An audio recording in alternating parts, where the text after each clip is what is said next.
ready? Oh, okay. Just gotta put the tune in there. All right, thank you.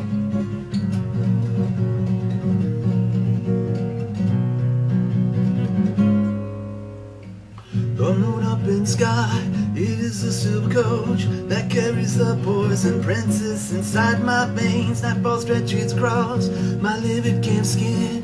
I feel the pain, yet I smile cause it's mine. I've got moonlight, moonlight, moonlight coursing my veins. There is another world beneath my fingernails, and all the smiles in the skin that you see on my frame. Some call me scandalous, I call it royal blood. I dip my crown in the flood. I am proud of the moon, yeah, light, moonlight, moonlight coursing my veins. I'm proud of the moonlight.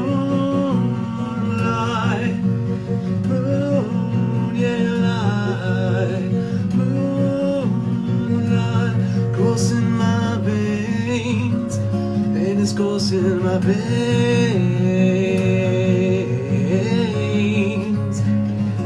It's coursing my veins. This poison, this poison, this poison is coursing, it's coursing inside my veins, inside my veins. This poison, this poison, it's coursing inside my veins, inside my veins.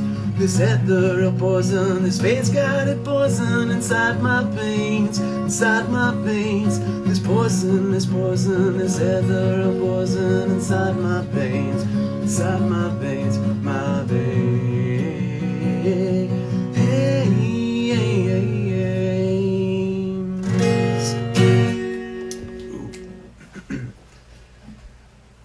Brad Touchette.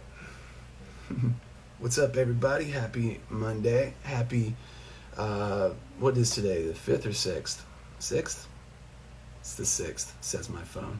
I was going to say may the 4th be with you, but a couple days late. Hope you guys had a good weekend. Hope you had a good 4th. Hope nobody blew off any appendages amidst festivities. Tends to be the thing that happens. I heard a few ambulances myself this weekend, so, you know, gotta be careful with those Roman candles, kids. Oh man, so many fireworks injuries out there.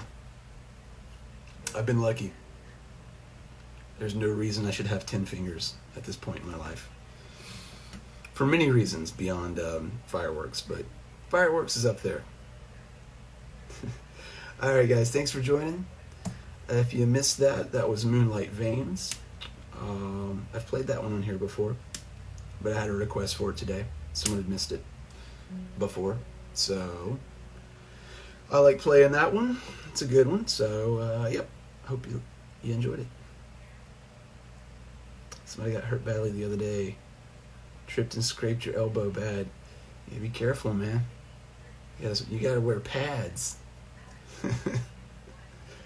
Oh man, I had knee pads, I had elbow pads, I had a helmet for skateboarding, not because I'm me, but I should probably have some for that reason too. But I never used them. We would go to a skate park where I was from, which was really, really lackluster, man. I mean, but good for them, they were trying. But it was like helmet regulation. Nobody wore them. You just had to put them on when you went in, and then you took them off. And then just proceeded to run over all sorts of cracks and holes in the cement. So, again, I got them all. For now, knock on wood. Anyway, I'm going to jump right in, and we're going to talk about movies this week, first and foremost, before we bring on our guest of the hour. So, Keeper Curtis says, where I'm at, the city fireworks show burn a part of the mountain. Yeah, man, I think you're out in Utah, if I'm not mistaken, right? You gotta be careful out there, man. I mean, The whole West Coast is just tinder waiting to go up. I remember when I was in Gorgeous Frankenstein, so this would have been, well, between 2005 and 2010. But in particular, it was 2008. It was a year they were having some tremendous wildfires out in California. It was rough, right? I mean, they're always happening out there. So to all my friends in California, hope you're doing good. Hope nobody out there has lost any homes amidst the wildfires earlier, last year. But in this particular case, this was a pretty bad one. And this was right before, the very first, this was the second, Gorgeous Frankenstein tour. And we were touring with Danzig, okay?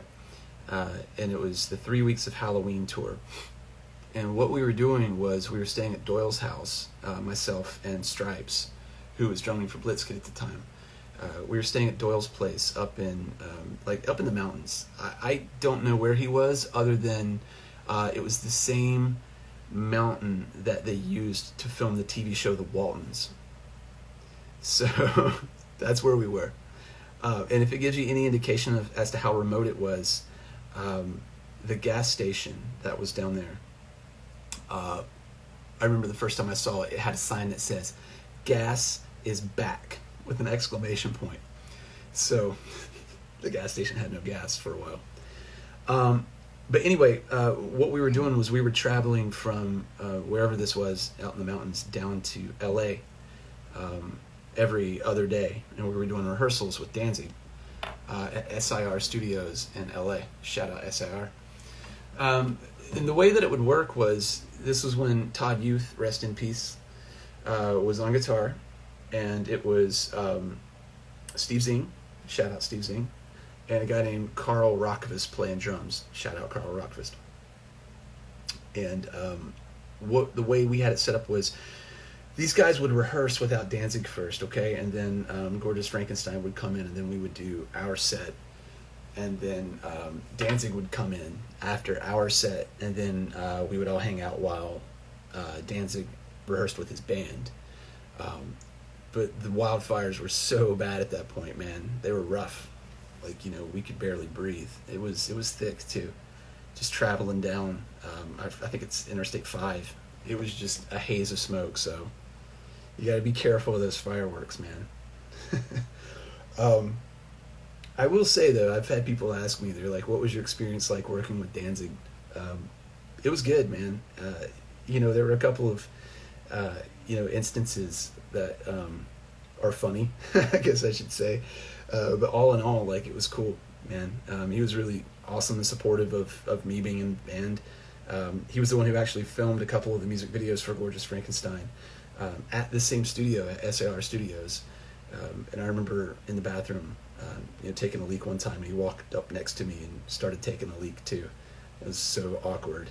But he was like, "Hey, man, you're doing a good job, man. You're what Doyle needs next to him. He needs high energy." So that was cool, man.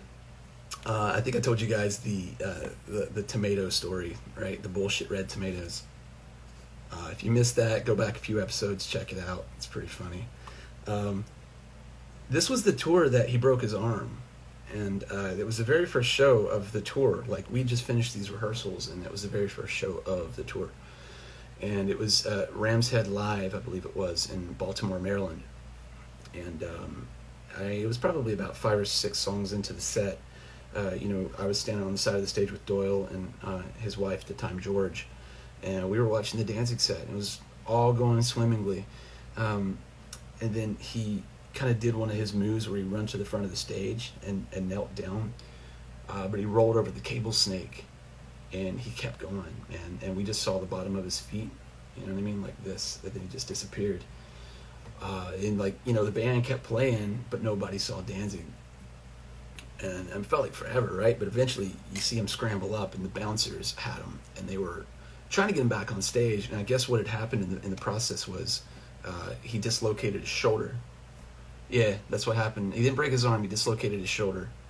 And I just remember him getting back on stage, and you could tell he was in pain, but he finished the whole set, man. He did a really awesome job at that. He was pissed, you could tell.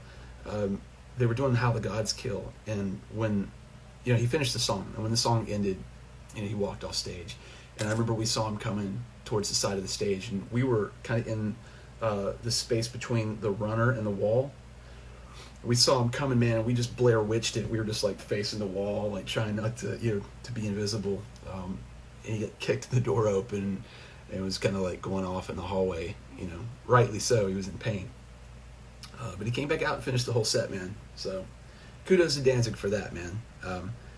They didn't get to do the Misfit set that night, and everyone was so mad. I thought there was going to be like some type of riot. Everyone was so pissed.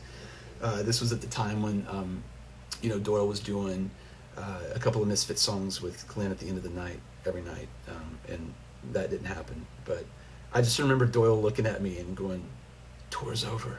The first night, those were his words, "Tour's over." But true to Danzig form, man, he pulled through. I found out a couple days later, because we took a couple of days off. We had to cancel a few shows, but we hit it back up, I think, in Philadelphia. He had gone to more or less see like an herbalist or somebody in New York City, down in Little China, in that district, and he just smelled like Tiger Balm the whole tour. It was like Tiger Balm, like this, like ground zero on that dude's arm, man. But he pulled through, dude. He was super cool. At the end of the tour, he gave us all T-shirts. It was like, take whatever you want, man. You guys are good to go. I do remember, I'll give you one funny story before I jump back into movies, which I haven't done yet, I'm sorry. We were in Utah at Salt Lake City, and we were playing at, what's the name of the place? It was the place, the Great Salt Air. And if all of my horror movie friends out there, the Great Salt Air is where they filmed Carnival of Souls. I think it was like 1962 classic with Candace Hilligoss. And it's still there, man. When we pulled up, it looked familiar, but I'd never been to that part of Salt Lake before. And, you know, it had the very distinct kind of towers set up on it. And I remember, like, thinking to myself, this looks like the place from Carnival of Souls. It was, long story short. But at that point in time, Danzig had a thing where he wanted everyone to clear out of the back stage before the show. Understandable. I didn't get the memo right away. And that night, I fell behind, and I heard the beginning of Bring Her a Death, I think was what they were starting with. And I was like, oh shit, I gotta get outside before Danzig's back here. So, you know, I come running around the corner out of the dressing room like this, right?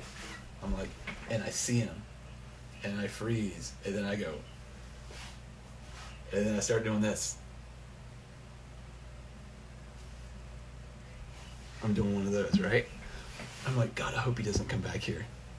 And he didn't, but it was really cool. It was the strangest thing, man.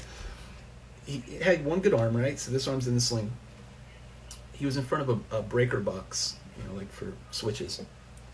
And I guess he was just pumping up, man. But he was getting his fist in front of the breaker box, and he was lining it up like this, right?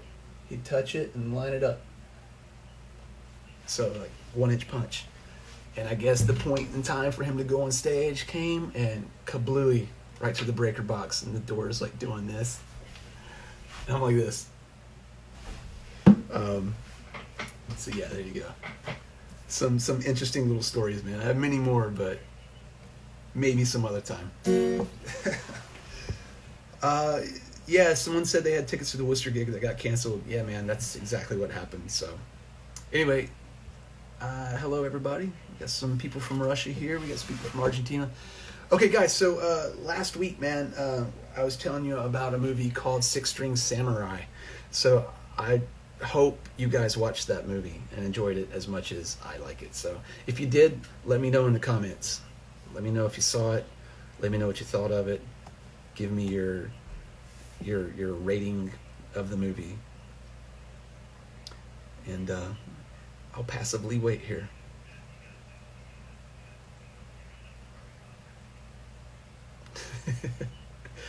Oh man, here we go. Red Elvises. Yeah, it's cool, right? That's actually how I found out about the Red Elvises, was through that movie. And there's that one scene where he's been seduced. You know, he's drinking out of the broken Shot Glass. That song by the Red Elvises, it's so good, man. I think it's called My Love Is Killing Me. It's really good. Yeah, no, I'm with. So Fiona brings up a very good point. Like, I don't understand why things were happening. That's like the most succinct way to put that movie. It's a beautiful collection of images, right? The story, not so much. The basis of the story, for those who didn't see it, was, the Russians take over America in the late 50s, and everyone gets nuked except the rock and roll stars of the day. They don't come out and say it's Buddy Holly, but it's, Buddy Holly's one of the people that survives. Elvis, sets up a new republic in Las Vegas, becomes the king. He dies. Vegas is looking for a new king. Everyone's trying to get to Vegas to become king, all the rock stars. Death is after them in the form of heavy metal, which is, I guess, a nice metaphor for, the death of that kind of music, the change of the guard. And it's a great idea, but the story, there's so many holes in it, man. It's very, laborious in terms of the pace. But it's so good, man. Like, the scenes that are happening are beautiful. It's crazy.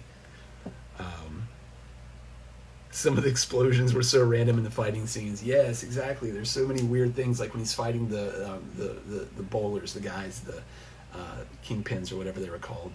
And the things go up in the air and then they land perfectly in the dirt.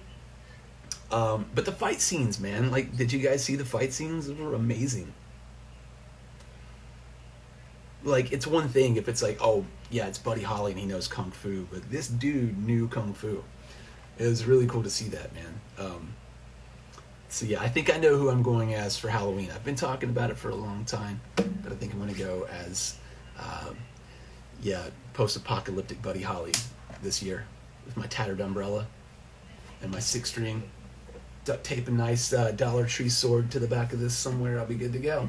I can just ride this down a sand dune. Oh, yeah. Kids movie, but great shots. Yeah, I don't know if it's necessarily a kids movie. I don't know if I would say that. It's definitely whimsical in that regard. Yeah, it was definitely interesting. My Love Is Killing Me, thank you. Costello on a rampage. Exactly. The Cannibal Family, that was cool too. They're out there in nuclear desert land. Which reminded me, when I saw Hills Have Eyes, the remake, and they have that house out in the middle of the old test facility, with the family. I mean, obviously they're mutants, but they had the mannequins kind of hanging out, and that's what reminded me.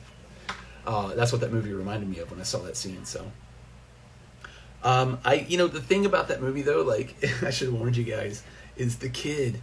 The kid is so annoying. He's so annoying. I've had people be like, why do you like the Babadook so much, man? That kid is so annoying. And I'm like, well, it's because one of my favorite movies is 6 String Samurai. And if I can sit through that kid going, the whole time, he makes the kid from Babadook look like a saint. So, yeah, that was very annoying. Let's see here. Angela says, Ghouls, I'm bored and I need new recommendations on a song to learn. I say you should go learn Everyone's a Winner by Hot Chocolate. It's a good song.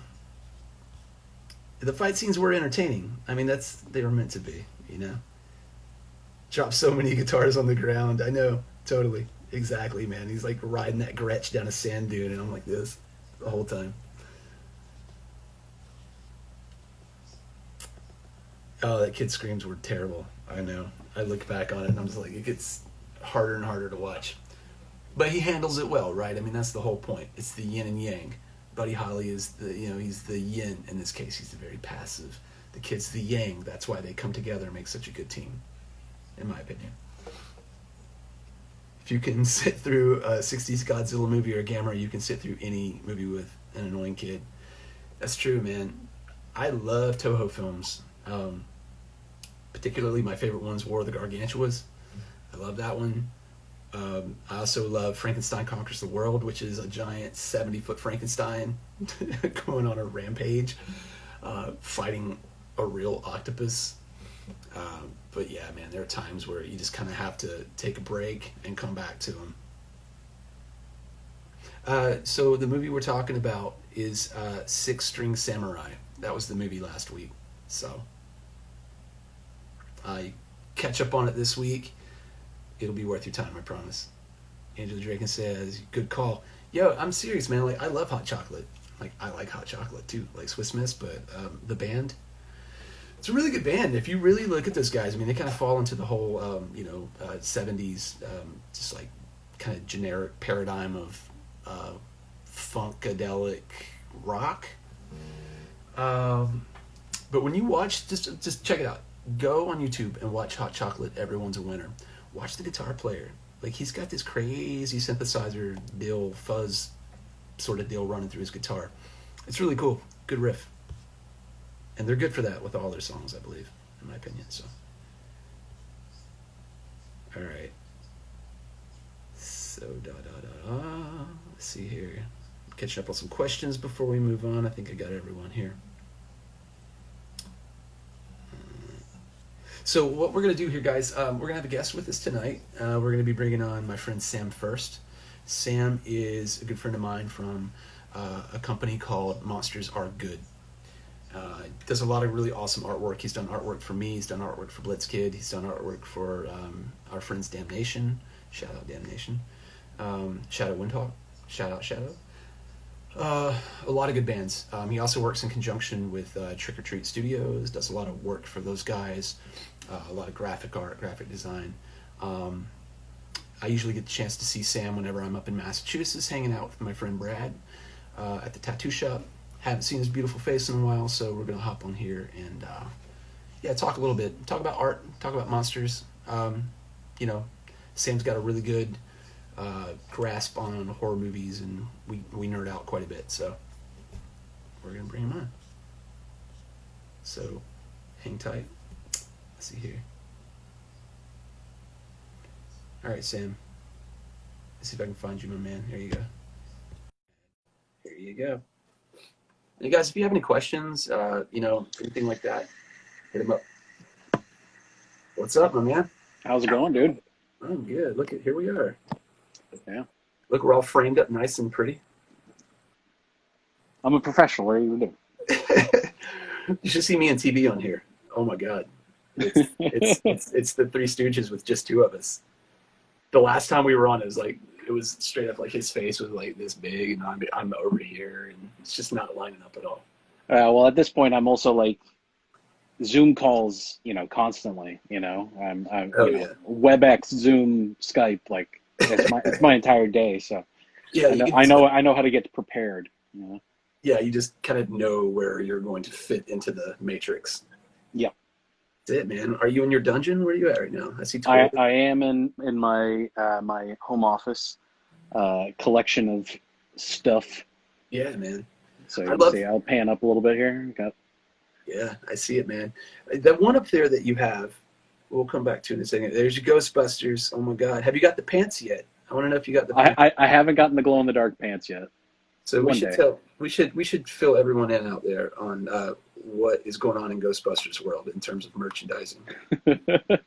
So what is it? It's the company's called Naked and Famous, and they do like raw denim, like really expensive jeans. But for whatever reason, they put out glow in the dark Ghostbusters branded jeans, and I'm dying to get a pair. I've been trying to convince Sam to get these pants for months now, because it came up when we were at the tattoo shop, and he's just like, dude, look at this. And I was just like, I hope that you're showing me this, and the next part of this is going to be, let's turn out the lights, and like you're wearing them.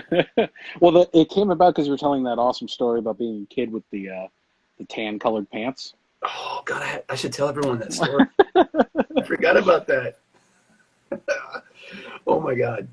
Anyway, we'll get back to that. But yes, and that led to Ghostbusters pants. So, yeah, man, someone just joined the Only Zool. So there you go. Speaking of Ghostbusters, there is no Dana, only Zool. Only Zool. Yeah, man, you've got quite the collection back there. So Sam and I spend a lot of time sending pictures of toys to one another because don't you love like when you get a certain age, you know, you just start calling stuff your office, and really it's just like your toy box just expands. Oh yeah, completely. Well, I mean, mine in particular too, because with my day job, I'm constantly being sent things uh, that I need for work, Yeah, but then they end up just kind of amongst the stuff here. Uh, you know, I can't show you this side right now because there's a green screen and a bunch of photo lights set up because that's like what I've been doing with work. yeah. And then over there, I have this big pile of printed proof boxes. So it's like I don't have the products, but I have like a pile of the boxes that I've designed. You know, the Seed of Chucky box, alone, is like 3 feet tall, Yeah, and it's like it takes a ridiculous amount of space. And but yeah, for me, it's always been a matter of like, this is what I want to do with my time. This is what I mean, my hobby became Monsters Are Good, which, you know, that was me anyway. So it's like I liked surrounding myself when I was doing that kind of work, and it makes me feel like, you know, this is my little nest and my incubator, you know. I feel you, man. I need that. I need to get my space set up like that right now. I mean, like I'm looking at our rooms and it's like such a contrast, man. You've got all this amazing stuff back here. Like I just see an amalgamation of Frankenstein's monster and all these other things. And like you look at my wall and it's like there's a guitar hanger. Yeah, well, I mean, if you scoot over to the other side, then you get like the nice, you know, you get a small collection of guitars, you know, that's nice. You know, I have so much stuff, man. That's what it comes down to. You know, Yeah. like I'm like you. I have been collecting toys. I've been collecting like VHS. You know, I have hundreds of VHS cassettes, man. You know, all 80s. You know what I'm saying? Like into the early 90s. That I was collecting forever, man. And I just don't have the room for it. Like it's more functional for me to have instruments up. Like you're saying, like this is all for you, part of your work. You know, it's obviously you love it, but there's a functional aspect of it as well. Yeah, and it's getting not functional right now because, well, since like lockdown, because I have all this stuff that I wouldn't normally have for work, Yeah. but it's big stuff. So like, you know, like a full size Annabelle and a full size Billy from Saw. Like I'm like, where do I put this? I have a full size Nubbin somewhere too Oh from my God, man. Texas Chainsaw Massacre too. But it's, I don't know, yeah, it's who I've always been, and then it kind of just has progressed into life. That's amazing. You know, like we have that parallel with one another where we're both doing what we love, man. And there's a lot of people out there. I'm not saying that we're the only ones, but you know, it's hard, man. It's hard to make that transition for a lot of people. I feel, you know, I know it's hard for me. You know, not intrinsically, but you know, you're always met with obstacles. You know, this isn't a conventional job. This isn't conventional. Everyone's kind of pointing out all the things that make it, I guess, risky. I guess, you know, in my case, to be a musician or like a graphic artist Yeah, at the time. But ultimately, man, I mean, you know, if you love what you do and you're good at it, then you're going to have a market. Do you know what I mean? It's just you got to be willing to stick with it and be willing to just ride it out until that's the case. You know, mad props for you, man, because I know that you've been doing this for quite some time, man. yeah. I mean, this is the second company that I've worked for that's in the Halloween industry. But like, the funny thing was that when I was in school, when I was growing up, it's like I never ever thought about this being a Yeah, career. Like I didn't think that existed. You don't think about the fact that there are companies that specialize in just making Halloween stuff. You kind of assume that all the companies kind of have Halloween stuff. I guess like growing yeah, up, like you ever thought about like, because even like the blow mold companies, they would make Halloween stuff and then they would make Christmas stuff and they would make you know, like flamingos. You know, that's yeah. It's all over the place. Exactly. There was no true dedicated. I mean, you know, you had well, like Ben Cooper back in you know the 50s and 60s and the 70s, right? But like yeah. even in the 80s, like when we were kids, you know, you would see your generic run of the mill masks at Rite Aid. Do you know what I mean? Like, or Yeah, I mean, even Ben Cooper made toys. You know, yeah, Ben Cooper made like the bendies and like the jigglers and things like that. that's That right. would be like dollars. You know, like, you know, they're rack toys. Yeah. I don't know if Collegeville went much outside of costumes, but you know, all those companies eventually folded into one big company, which was Ruby's. And that was the company I worked for first. I worked for a division of Ruby's. So, not to cut you off, but someone asked a very good question, and thanks, Brad, for intercepting that. Let's give everyone just a quick introduction, man. Oh yeah, we went into this hard and fast. We went straight in like we always do, man. Without the Larry David gifts to populate our conversation. So let's tell everyone what exactly is your official job title and what you do. So I guess my unofficial job title is that I'm the owner and artist at Monsters Are Good. My official job title is that I'm the creative lead and designer at Trick or Treat Studios. So that entails that I do all the packaging, the marketing, and I do a little bit of product design as well, and help with product development. And yeah, I mean, stuff happen. For a lot of people out there who are wondering, you touched on a good point talking about marketing. You know, you do a lot of photography as well, you know, for the products. Tell everyone, you know, about some of the cast of characters that have made their way onto Halloween costumes that you've photographed and have helped be a part of. Well, I mean, it's funny because I always grab people I know if they have the proper body type to fit the costume.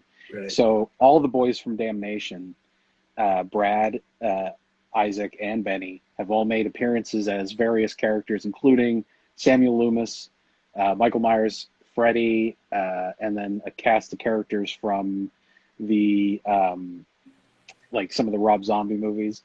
I am going to pull you in eventually, for sure. We talked about it. Yeah, I know you're antsing to do it, but I always love it because I'm like, even now my daughter is going to be she's the model on the Annabelle costume that's coming out later this year. So she gets to like she gets to be that kid who's like, go look at the Annabelle costume. It's me. And everybody's going to be like, you're so full of shit. Like, no, it's not. Like, you're such a liar. But then they're going to go see it and it's going to be her. It's funny stuff like that. Like, even when we were doing promo stuff for the last Halloween movie that came out in 2018, you know, everything around that movie was really hush hush. But like, here I was, I had, you know, I had the mask and I had the costume here, and I had to go out and do like essentially like a secret photo shoot in the middle of nowhere. You know, and it's just funny because it's, you know, most of the photos were taken at my parents' loft or, you know, out in the suburbs, and you know, it's just funny to see them like out there in the world and be like, I know exactly where that is. Like, exactly. You know, that's the thing. So if you're going to Spirit Halloween or, you know, one of the many Halloween pop-ups around, you know, Halloween season, and you see some of these costumes, chances are you're going to see some people that you probably don't realize that, you know. yeah, You know, like for example, Isaac, you know, and he's Michael Myers. He's got the mask on. You don't know it's him, but yeah. Isaac, guitar player from Damnation. He's played guitar in the Roving Midnight. Same with Brad. Brad was who was Brad in the Michael Myers, or was he? Brad wasn't in the Halloween shoot. The Halloween shoot was mostly just Isaac, because and Benny, who Benny was the best Samuel Loomis ever. I mean, it was just perfect. That's where I was going, man. I was going to say. Oh yeah, Brad got to be Dracula, so that's even cooler. He got to be he got to model the official Bela Lugosi Dracula cape, and be the spokesmodel for Bela Lugosi. I've got, speaking of that, in my contacts. See if I can pull it up here, in case anyone wants to see a picture of Brad. That's Dracula. Let's see if you can see this. There he is. Nope, that's voicemail. Oh, hold on.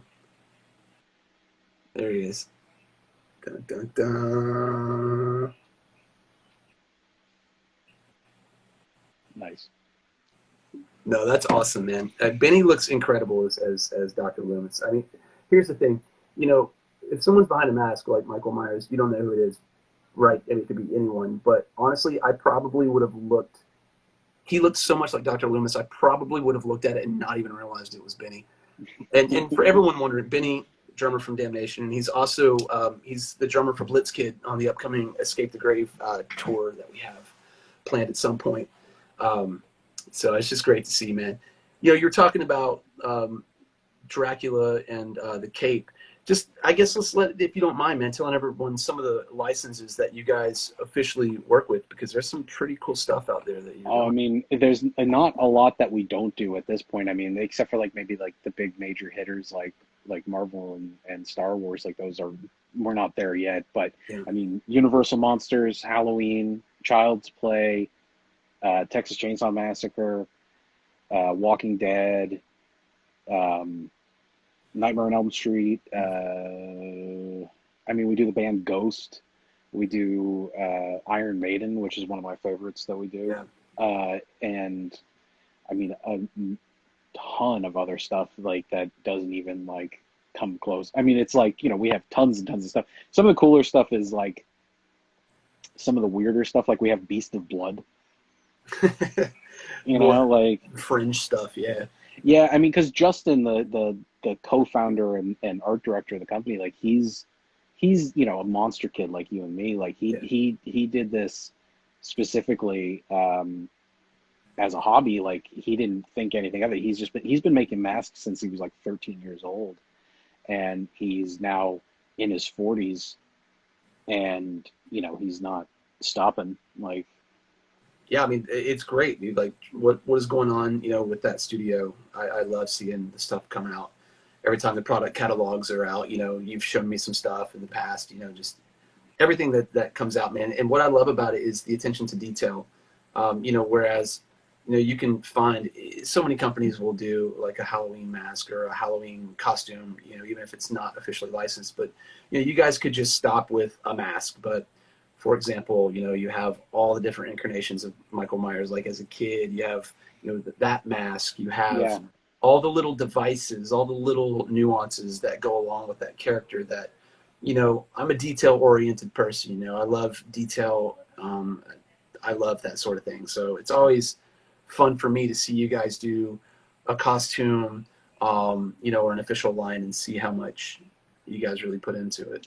Yeah, I mean, it kind of gets, you know, people give us guff about it sometimes because it's like, what else could they put out? Yeah. You know, we did for Halloween, we did like the Bob the Ghost costume, which is literally like a sheet with, you know, eye holes cut out. I mean, granted, it came with like the specific glasses that he has, but it was like I was like, you know what? I mean, I think it's hilarious. I think it's, you know, a really funny collector's thing that I would just like hold on to. Like glow in the dark Ghostbusters pants, man. You know, exactly. You gotta have it as a collector. You know I mean? We also do Misfits, which I can't believe that should have been one of the first ones. No one knows who the Misfits are here. I'm sorry. I know. No one. But it's such a weird industry, and it's really fun and interesting. Yeah. No, it is, man, and I am looking forward to getting to don some form of creature costume for you guys down the road. I'm holding out for the creature from the Black Lagoon. If you guys have that Universal license, I'm telling you. Yeah, I mean, I do. Ba, ba, ba, ba, ba, ba, ba. That's his scene when he's. I mean, depending, maybe the Frankenstein costume, because that's coming down the line. Dude, I'm honestly like I'm down for whatever. I just love. I mean, look at me. I'm you know, an undisclosed age, still wearing costumes for a living. So you give me a costume, I will put it on. Especially if I can be like, you know, sauntering through Spirit Halloween and just be like, yo, see that creature over there? Wouldn't that be the most ridiculous thing too? It's like you can't even see your face, and it's just like, hey, that's me. I don't care. You know what, man? You know, I remember. I told you this story. I remember. You know, as a kid, man, I was so flights of fancy were my thing, man. You know, people we'd have to write little reports like, well, what do you want to be when you grow up? I'm like the creature from the Black Lagoon. You know, and I'm like, that's what I want to be. And they're like, but you can't be that. I'm like, why? Because you got to have a job. And I'm like, well, how do you know what the creature from the Black Lagoon's job is? So Yeah, I mean, that's my goal. It's not about recognition. That's what I'm saying. It's just for me. If I could be like, I wore the creature costume, damn it, I'll be oh happy. yeah. I mean, I one of the cooler things that we get to do now is like we're doing like retro wall decor. I know you've seen those. Like Yep. it's just like the cardboard cutouts. And I got to do the Misfits one, which was kind of just like, I mean, it was really cool just because I got to, like, I don't really care if I make a bunch of money on it, but it's just kind of fun to have that kind of bragging rights and just be like, you know, I put Yeah, my name man. on it. Exactly. You know, like it's all about it's passion projects. Do you know what I'm saying? Like, and being a fan of, you know, horror movies as we are, I mean, there's no shortage of those types of projects, I'm sure. You Yeah. know, for you, same with me. As much as I love music and horror movies, I'm never, you know, like people sometimes be like, don't do you get tired of writing, you know, songs about horror movies and monsters and things like that? And the answer is no. Like, I really don't. I mean, I have songs that aren't anything like that. I mean, I have probably a whole album's worth, if not more, of just like dub reggae music. You know, it has nothing to do with it, but it's not really, um, it's not my speed. You know, it's not my voice. You know, I find happiness, and it's just like writing. Do you know what I mean? Like, some people like to write one thing and they may be good at a number of things, but you find your groove in a certain genre. Well, what would be your reggae name though? Oh no. My reggae. Um, oh man, that's a really What good. would be the reggae equivalent of Argyle Goolsby? Well, I think we could probably do it like, because you got guys like Ika Mouse, you know what I mean, King Tubby, Scientist. So, you know, it doesn't have to be necessarily on the nose. Let's got to think of something. I could call myself. Um, well, you got Snoop Lion, right? I could be. Let's call myself Snoop Bat. I don't know. That's a good question, Sam. I'll have to get back to you on that. I'm not the type of person that can answer these questions willy nilly. I'm No, going to have to okay. put a lot of thought into my reggae name. You might be the impetus for me to actually go forward with releasing some of this stuff. And if it's terrible, it's going to be all your fault. We could do like some like really like low key photos of you like in an oversized like Jamaican flag T-shirt and like Like, put the big, like, yeah, the big Tom Tom hat on and all that stuff, yep. which probably at this point may be necessary, man. I'm going on. I'm not that my hair was in any position to be like considered, uh, you know, groomed before this quarantine, but I mean, I'm letting it go for broke right now. So toboggans in July, man. That's where I'm at. Toboggans. Or as they say in Canada, my friends in Nimvin, they call them toques. Toots. Toques. They're like, hey, where's my toque, buddy? So I'm like, you're what? And I say toboggan, they laugh at me. So I guess to Canadians, toboggans are sleds. To I think New Englanders too. I'm from West Virginia, man. I Just know. be happy I know, you know, how to dress myself with a toboggan or a toque. Mm. Yeah, dude. So let's jump into. Damn it! Now I'm thinking about now is my reggae name. You had to go throw a wrench into this entire conversation. Damn it! I'm gonna think about that one now. We'll come up with something really really good because it has to be me and something like, you know, like Bob Marley and the Wailers. Like the Wailers is great, right? The Wailers could be that could be somewhat somber and dark. Sirens. Yeah. We can call us at Argyle Goolsby and the Bats of Jah. I love Bad Brains, man. You know, I've told this to many people before. When I first heard the Bad Brains, like they tripped me out so bad because, you know, I heard, you know, obviously like, you know, Pay to Come, just, you know, Fearless Vampire Killers, all these songs, and they would just bust into stuff like I Love Jah, I Love I Jah, or, you know, songs about Babylon. And I'm like, is this the same band? What the hell? This is awesome. So I'm reading some of these comments now. Someone says the West Jamaican Vampire. So we'll figure it out now. You've opened up a can of worms here. Um, but yeah, so I want to tell everybody, aside from what you do officially, you have a lot of unofficial work that you do as well. A lot of artwork. I came across, well, I mean, I'd known your work before, but I became really introduced to your work through Damnation.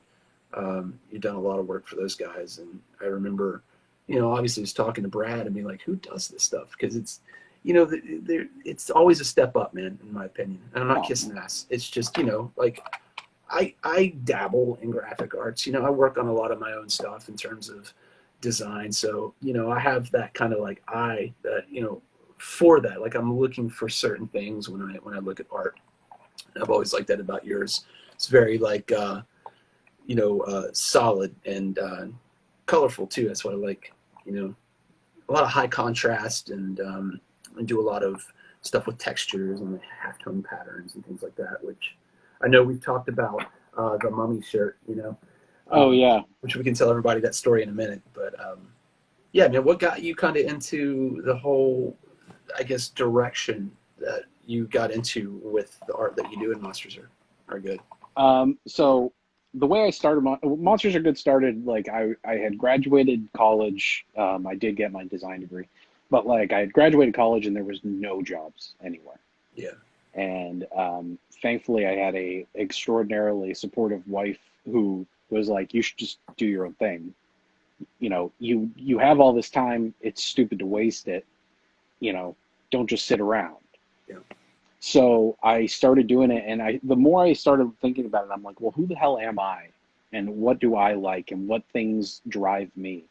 And I went through a couple iterations, and eventually I stumbled upon an old Famous Monsters article called Monsters Are Good for You. And it was this whole bullshit article about how there were doctors saying that watching movies was good for you because it would get your blood going. And like, Yeah. I mean, it was the most nonsensical thing that perfect 1958 Cigarettes are fucking great. yeah, it's just complete nonsense. And but it was just awesome, and it had this great kind of tonality to it. Yeah, put it in kids' toys, and everything about it just kind of spoke to me. So I was like, well, like Monsters Are Good for You is a little long, and so I ended up shortening it. Yeah. But at that time also, like I was getting into a lot of psychobilly, and I was looking at a lot of horror rock bands and things like that. And one of the things that always struck me was that I felt like everything looked the same. Mm. And it was always using the same kind of drippy fonts and the same kind of like this stuff that gave you the impression that it was like this like vintage monster stuff. But then I actually sat down and started really paying attention to what the old monster stuff looked like and what it was and what the typefaces looked like specifically. Because typography is what I think is really changes the tone of like you can have a picture and how you put that typeface in there is completely can change everything. I wholeheartedly agree. It makes all the difference. And I didn't like those canned freebie fonts that were like horror fonts. And Yeah. so I started developing my own way of doing things and my own way of like adding letters and lettering to my designs and things like that. And it was also like this realization that the image itself should be the extreme part, the part that is like really drawing all the attention, but the title of the film or whatever generally was just in a very plain font, but it was presented in such a way that it felt, outer space or, felt like an ancient mummy and things like that. And I really was fascinated with that. So I kind of set out, I was like, I want to do horror design, but with good design principles. Yeah, no, and it's evident as well. And you brought up a good point about the old horror titles. Universal was good with that, man. They were, like when you see the Mummy, I mean, it's not wrappings or anything, but it feels like a mummy. Same with the Wolfman. I think in particular, the Wolfman was really good. The font that they used, it was almost like brushed in a way that looked like hair. Yeah. Frankenstein, I think was probably, well, I mean, it was one of the first ones that they, I think, really started experimenting fonts with. Because if you look at Dracula was just, it was bold, You know, they had different Yeah. forms. It was kind of arched every now and then. Sometimes it was just straight and like a more like serif style. But like Well, Frankenstein it was was, yeah, it was interesting because the posters were always like a little bit more understated as far as like what the logos looked like, but the trailers were like fucking batshit. yeah. The trailers have these amazing letters in them and stuff like that. And I started pulling from that stuff more recently, but and it's kind of fun with Monsters Are Good because when I started off, I was very strictly the nothing post 1950 really. Like I was like Preach from the Black Lagoon was and This Island Earth were like my cutoff. Cut off. No But mole people. they're tough, you know. I mean, and definitely a very like specific audience. But the then I started like there was like a new resurgence of Monsters Are Good where I started really leaning into the 60s and 70s schlock stuff Yeah. and like the weird stuff that wasn't necessarily like brand name. So, you know, and I kind of really fell in love with a lot of that weird back of the comic book, like this is Frankenstein-esque kind of stuff, you know? Yeah. Dude, I feel you, man. And you know, that's I've utilized a lot of that in like my flyers. A lot of that whole '70s kind of schlock, you know, bargain basement Italian films slash you know horror novelia covers. I've done that through you know my friend Johnny of Crypt Keeper 5. He's done a lot of really cool flyers in that regard. But they, you know, it just speaking of typefaces, that was a good era for typefaces too. You know, it started to get kind of it branched out beyond the drippy, creepy letters, and I think it really a lot of those man, a lot of those old films. You know, again, the typeface makes it. Like when you look at the posters. Yeah, I mean, type is super super fascinating. It's one of those things that when I was, you know, first year of college doing illustration, I didn't give two craps about. Like it was like Yeah, I couldn't be paid to care about it. And then I eventually had to learn about it, and I have never looked back. And it's like it's definitely something that I spend the most time adjusting. Like, you know, I'll make the image, but then I spend, you know, a couple hours trying to figure out what the lettering is going to look like. well, it's you know we've collaborated together on some stuff before, and for Blitz Kid and the Roving Midnight, some unreleased Roving Midnight stuff at the moment. But yeah, you know that was I kind of want to give everybody an idea of that process because you kind of talked about it right there. You know, we both decided. I remember I kind of hit you up saying, "Hey, what do you think about this idea of you know the Bat, the old silent movie, the Bat, and then Les Vampires or Les Vampires, however you want to say it."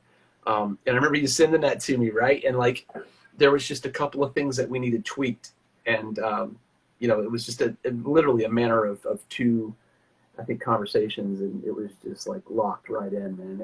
It was perfect. So Yeah, I mean, it was with that even, it was a lot of just like adjusting colors and placement of a couple things to kind of give you, at least for the Blitz Kid stuff, like that composition you wanted for all that tour merch, and it was really fun to like work with you on that. You know, I always try to like go into it because like when I've done the work with Damnation, it's been like, okay, well, what kind of like thing do you guys want to do with this? Like, and when they did their album After Midnight, it was all Jack the Ripper stuff. mm, So I started pulling a lot of stuff from like Penny Dreadfuls and kind of coming up with my own designs, uh, and presented it to them because the thing was at that point, like when I first started kind of working with Brad and the Damnation Boys, like they had already established a couple albums and the artwork and everything for After Midnight was already done. right But then I was saddled with making merchandise that fit with that album, in that world. but but you know didn't necessarily like exactly just grab the album artwork. Yeah, Then and we came up with this whole like it was just like I think he refers to it as the Ripper design now, and mm-hmm. it's just kind of this like really fun silhouette of that I took from an old you know Jekyll and Hyde movie and adapted for them. And then when they started doing their uh, newest album, Equinox, they sat down in this room on my couch here. We had a little powwow back and forth of figuring out what the hell they wanted to do, Yeah. and how far they wanted to branch away. And then we ended up really in this really cool, very unique area that they had never been, with like a pretty abstract cover. But it was this, it gave off the vibe of what they wanted. And that's, yes, well, what Brad says, well, wearing many masks. Yeah. They come over and they just play with all my stuff. I'm telling you, man, I need to get over there, and yeah, we're just gonna have a play date with all these toys down there, straight up.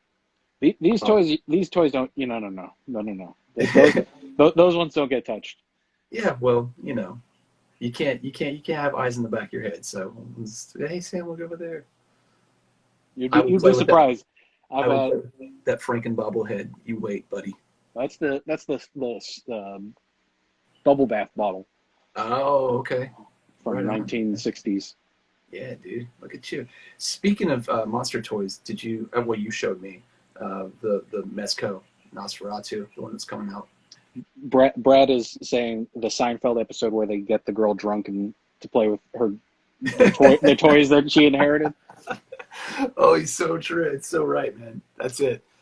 Just got to find your poison and just feed it to it. Oh my God. So check it out, man. Recently, so that we just a general abstract, right? Of monsters are good, but we were talking. Well, I was talking last week before you came on about you coming on and how recently you've done some charity stuff through Monsters Are Good, right? So yeah. For the month of June, I was raising money that I donated to the NAACP.